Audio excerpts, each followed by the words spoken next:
Upozornenie na meškanie vlaku. Rýchlik 709. Považa smer.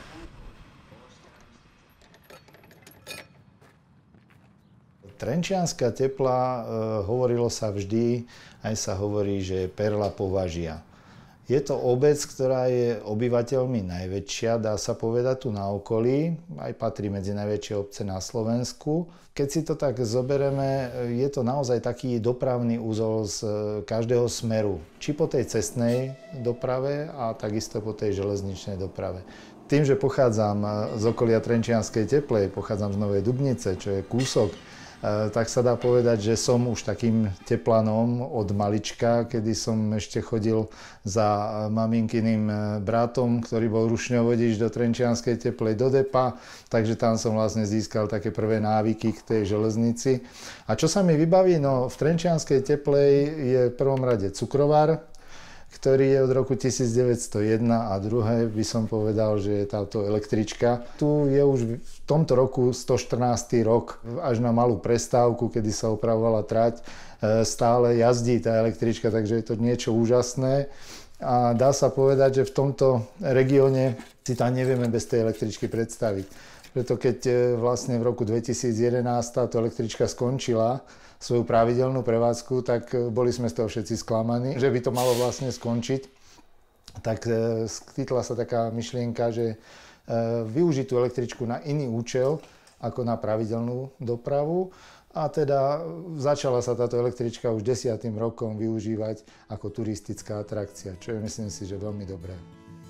Tu môžete vidieť pôvodnú električku. Bohužiaľ, tieto už sa tu nezachovali, tieto električky. Našťastie sa nezrušila jedna, je zachránená v Brne. Múzeum v Brne si ju zrekonštruovalo, takže vidieť ju síce nemôžeme, ale takzvané žije. Aj keď nejazdí na svoj pohon, ale takzvané žije. Takže ostala, zachovala sa. Možno sa raz podarí dostať ju naspäť do Trenčianskej Teplej ako stacionárny, dá sa povedať, exponát, niečo takého. Momentálne sa nachádzame v novom depe v Trenčianskej Teplej, voláme to električková remíza. Nové depo, keď sa na ňo pozriete, tak vôbec nevyzerá ako nové, lebo však už má 70 rokov, ale nové je preto, lebo vzniklo práve pre tieto vozidlá, ktoré vidíte za mnou. Sú to vozidlá už novej konštrukcie, ktoré vznikli ako potreba zvýšiť kapacitu na dopravu a vlastne prišli v roku 1953. Sú po rekonštrukcii od roku 1984. Karoséria je mladšia, cez 30 rokov, ale pôvodná električka pod tým stále je 70-ročná. My to síce voláme električkou, ale električka to nikdy nebola. Je to vlastne úzkorozchodný vlak. To znamená, že je to skôr vláčik, ale tým, že to jazdilo na elektrínu, tak túto nikto ináč nepozná ako električku. Takže preto je to takýmto spôsobom a preto dostala takúto podobu. A v živote by ma nenapadlo, že raz tu budem pôsobiť v tejto električke ako nejaký funkcionár alebo teda nejaký taký človek, ktorý to tu nejakým spôsobom riadi.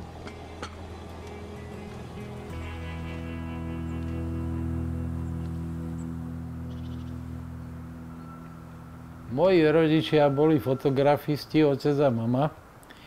Otec sa vyučil u pána Krajíčka v Trenčíne. Založil si fotoslužbu, ktorú nás národnili komunisti.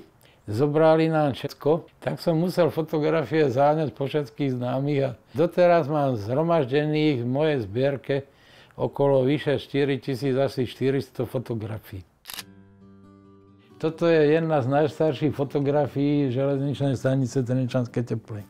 Preto bola dôležitá, bola tu prestupová stanica na Brno. Potom cez stanicu sa prepravovala cukrová repa do cukrováru na vagónoch železničných. Cukrovár začali stavať v roku 1900 a postavili ho budovu, včetne strojnej časti technológie, za 1 rok.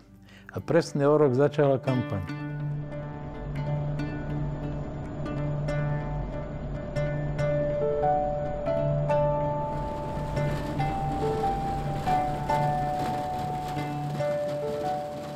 Sme jeden z 2 cukrovárov na Slovensku, ktorí sa snažia zabezpečiť tú slovenskú potrebu alebo tú sebestačnosť aspoň vo výrobe cukru.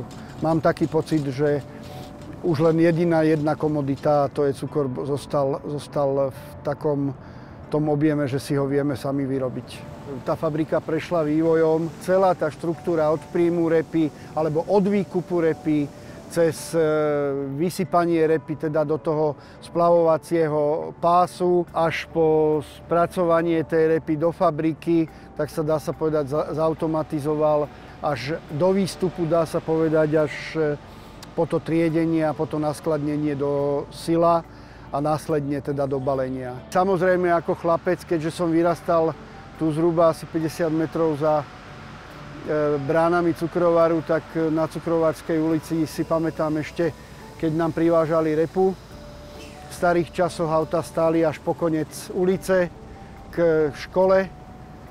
My sme hrávali pomedzi auta hokej, takže to sú také spomienky moje na cukrovar z detstva. Za ten dlhoročný proces, čo som tu ja, tak si myslím, že Trenčianska Tepla je skutočne obec cukru.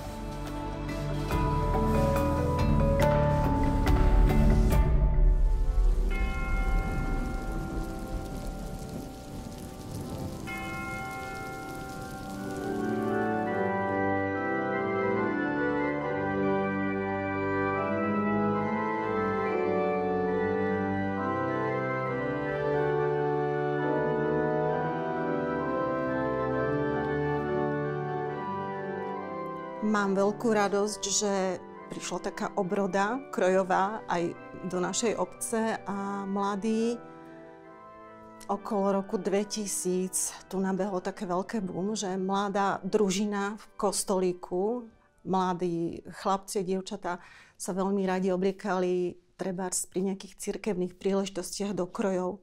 Toto vidíme práve teplanský svadobný kroj, ktorý bol význačný tým, že bol vyšívaný do červena. Mladík je oblečený v košeli so širokými rukávmi, to je typické pre Trenčiansku Teplu. Má oblečený lajblík, to už je novodobá záležitosť.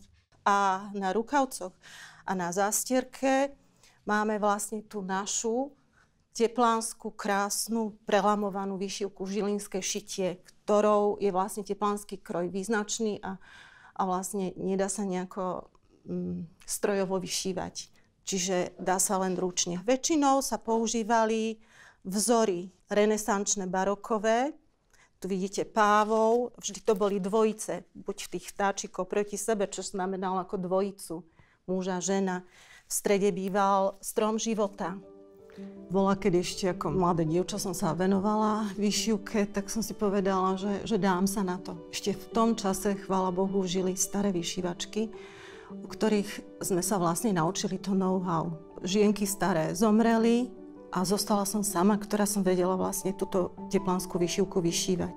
Tieto dámy vedľa mňa, ktoré vyšívajú, to sú už vlastne účastníčky toho môjho kurzu. Klasické vyšívanie si človek pozrie v knižke a ide podľa toho, ale toto potrebuje aj poradiť. A tie vyšívky sú naozaj ťažké, kedysi sa učili v pánskych dielňach a myslím si, že práve preto sa tak rozvinula taká výšivka v našej obci, za to, že ženy z Teplej chodili na pánske sídla alebo možno z kláštorov sa naučili vyšívať práve tieto ťažké techniky, ako prelamovanie, výrez a podobne.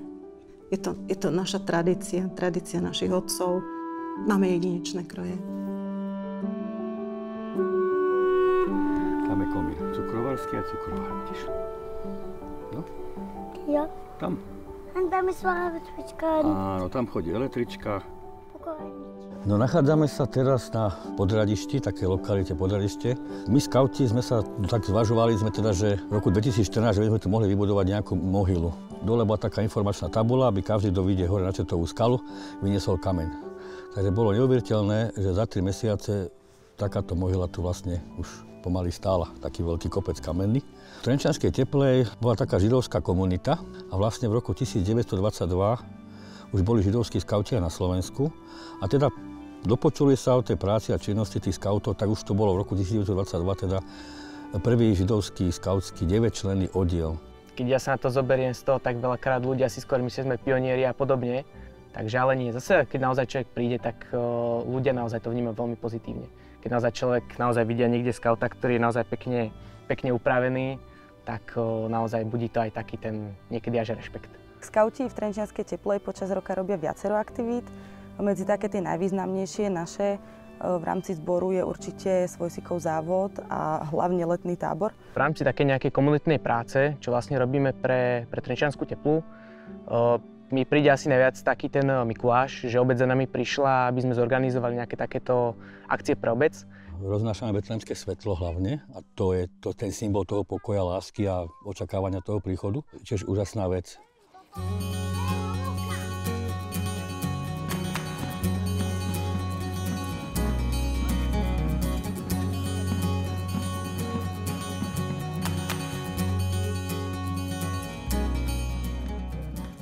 Tieto dni, začali sme oslavou 100 rokov skautingu v Trenčianskej Teplej a myslím si, že každý si zaslúži, aby sme sa aj my trošku prezentovali, aby viacej sa dostalo do povedomia aj ten skauting v obci.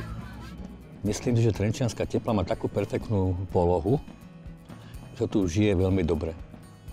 Blízko do Trenčína, blízko na vlak, ale fakt tu žije dobre. Ja by som odtiaľto asi sa nepresťahoval nikde, takže. Tak ja si myslím, že budúcnosť našej obce je veľmi príjemná, keď to môžem tak povedať, lebo tým, že vlastne keď sa začne stavať, nejaké tie nové domčeky pribudnú, tým pádom pribudnú noví ľudia, pribudnú aj nejaké deti, že tá kvalita života sa tu zlepší, tak si myslím, že fakt je to taká príjemná vidina tej budúcnosti našej obce. A my sa určite nechystáme nikam inam, takže my tu zostávame.